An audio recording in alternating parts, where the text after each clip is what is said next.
أعوذ بالله من الشيطان الرجيم بسم الله الرحمن الرحيم وجاءت سيارة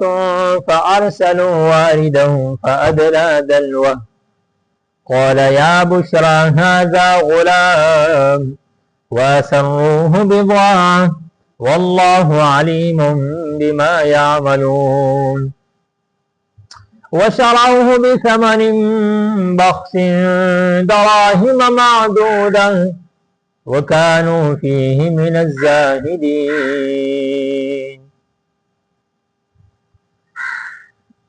دا آیاتون مبارکه کم چې مې ولوستو دا د سورت یوسف آیاتون مبارکه نورلسم او شلم آیت ته او د دولسمې پاره دولسم رکو اختتام ته دلته رسی زمونږ ته دې پورې شپږم درس شوی مخکې ټول تیر شوي دي او دا اووم نمبر درس د دې ځای نه شروع کیږي. وجاءت سیارة او راغلا کافلا فارسلوا اغیر اولیگو واردهم خپل ابولن کی فادلا دلوان اغا اغرزولا خپل بوکا اویزان لیکلا خپل بوکا قال یا بشرا اے زیریا اے خوشالی راشا نند وقتی هذا غلام داخو الگتی وَأَسَرُّوهُ او دی پت کو حال یوسف علیہ السلام بضاعتن وی گرزو اغا سامان د تجارت والله علیم او اللہ تعالی پوی دی بما فاغس یعملون چی دی کم کئی وشراؤه او دی خرس کو یوسف علیہ السلام بثمن بخس پا قیمت کوٹا باندے دراہم معدودتن چی دراہم دشمیروی وکانو دی فیہ پدی کی من الزاہدین دا بی رغبتنا بی مننا دا آیتنا مبارکہ ام داغی واقعی سر لگی یو واقعی دا یوسف علیہ السلام چې کله کوی کې وو نو دغه کوی چې کله دی غرزول هغه ته نو قمیص یې وباسلو هغه قمیص هغه په وینو کې سخاکو او پورته راوړو. اوس دا قمیص یا د یوسف علیہ السلام قمیص دا هغه معجزه وا څه عجیب قمیصو سو بیره پہ دروخ کارشوی دی دلتا قمیص پا وینو کی ککل شو رائیوڑو اگا قمیص یعقوب علیہ السلام فرمائی چی عجیبه لیو دی قمیص ندش لیدلی او پا وینو کی ککل دی دا سنگا لیو زما بچی خللی دی مانا دا دی بین لا پتا لگی چی دا لیوان دی خوڑلی دا تاسو وجل دی یا بس چل کردی. دو نمبر کله چې زلیخی بی بی رست براشی د یوسف علیہ السلام نے ایک مطالبه د خپل نفس وکړه نو په دغه وخت کې یوسف علیہ السلام ځان بچکول او منډه والا زلیخی بی بی د شاته نارونی او قمیص یې وشلیدو نو بیا هلته هغه ماشوم ګواهي ورکړه هغه قمیص نه پته ولګېده چې قمیص د شانه شلیدلی دی یوسف علیہ السلام رښتینی دی معنا هغه قمیص نه پته ولګېده چې دغه خبره چې کوم نه دروغ ده. بیا په آخر کې چې کله یوسف علیہ السلام پیدا شو را اومندلی شو نو داغه قمیص بابا جان ته وړلی شو داغه پستر ګمانه واچولی شو داغه بینایی رااله د آی قمیص نه بیا یو پیرا پته ولګېده چې چې دا ټول خبره دروغ وه، یوسف علیه السلام وژل شوی نه دی، مړ نه دی، بلکې هغه ژوندی دی. داسې عجیب قمیص و. یوسف علیه السلام کوهي کې 3 ورځې تېرې کړې. دینه بعد یو قافله راله او دا قافله د مدین نه را روانه وه، مصر ته تله او د دې نه لار خطا شوې وه او په ځنګل باندې را سر شوه. نو همدغه ځای کې دوی پړاو اچولې چېرته نږدې او بیا ګیر چاپېر اوبه کتې. نو خپل یو کس د اوبو راوړونکي د قافلې لپاره وارد ورته وایي، د هغه مالک نوم و دا سړي، مالک ابن دنمر، چې دا د شعیب علیه السلام نه تره زوی و. دی په دې قافله کې و او دی په اوبو پسې راولېږو او د قافلې نه مخکې یا د اوبو ټول غم هغه کوي. هغه راغی همدغې کوهي ته راورسېدو. کوهي کې بوکه ښکته کړه. یوسف علیه السلام بوکې پسې ونښتو، جبریل علیه السلام پکې کښېنو، راباره کړو. نو روایتو کې دا راځي چې کله د کوهي نه یوسف علیه السلام را بار شو، نو کوهي په یوسف علیه السلام پسې جړل انبیاو. نو یوسف علیه السلام کوهي نه را بار شو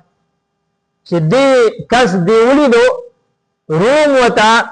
چوکیداری کوله چې څه کېږي به. نو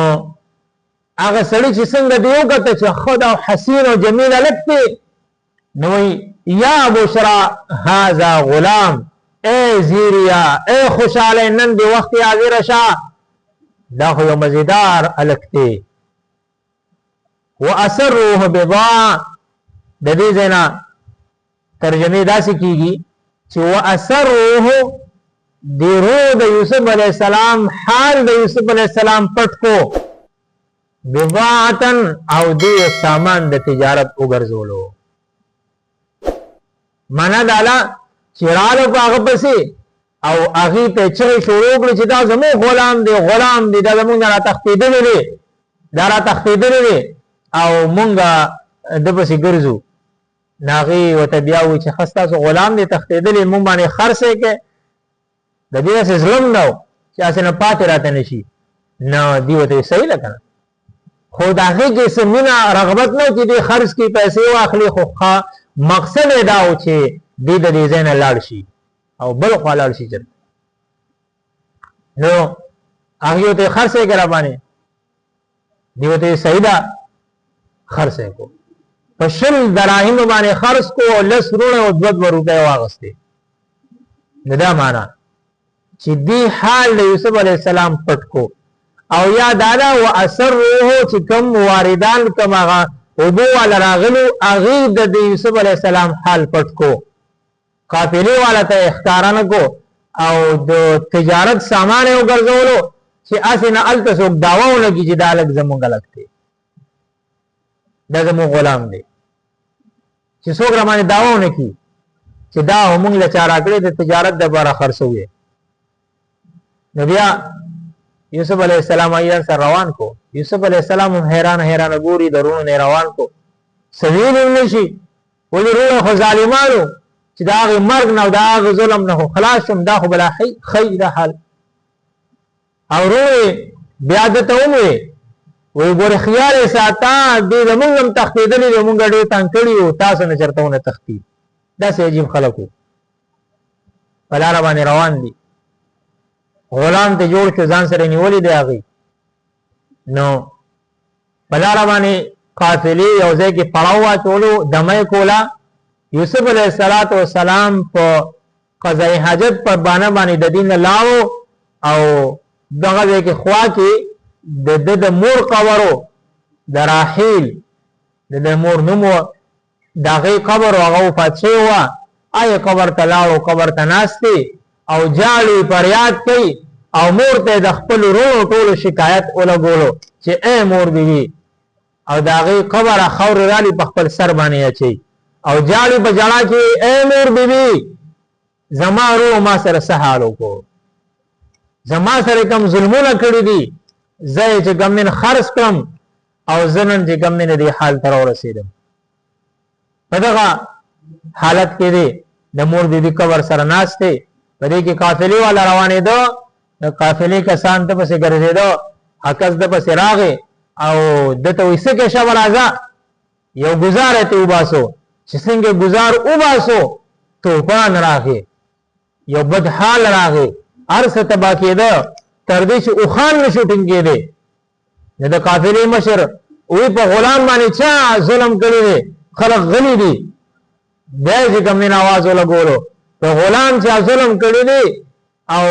ارچا چې کړی دی ګوري قافله تبا کیږي نو کس ځان ښکارا کو چې ماته گزارو باسلو شابه شه معافي ته وغواړه چې معافي ته وختلا توپان چې کوم نه غلی شو. نو یوسف علیه السلام په دې طریقې سره د مور او د پلار د روح نه جدا شو د تکلیف پر راغی. اوس روایت کې دا راځي چې تکلیف به ولې راغی وجه سوا ناغه یو وجه دام کې دي شي صدام واقعم لیکل دا چې یو ځل یوسف علیه السلام شیشه کې قتل ځانتا چې ځان ته وکتل نه هډر حسین او جمیل دا حسن ښکارو نه ځان ته وکتل وای شکر دې چې غلام چرته نه ما کني د دنیا بادشاہانو به زما قیمت نشو پوره کولی. اوس رسته به پیغمبر جوړیږي د پیغمبرانو معمولی خبره دا الله تخوخی گنا اگر کو حقیقتی. یوسف علیہ السلام حقیقت کې خپلو موسی علیہ السلام حقیقت کې پوهیو بنی اسرائیل ته تاسو کو وای نن په دې زمانه کې په دنیا کې د ټول نه سوا عالم څوک ته ناغوي زایما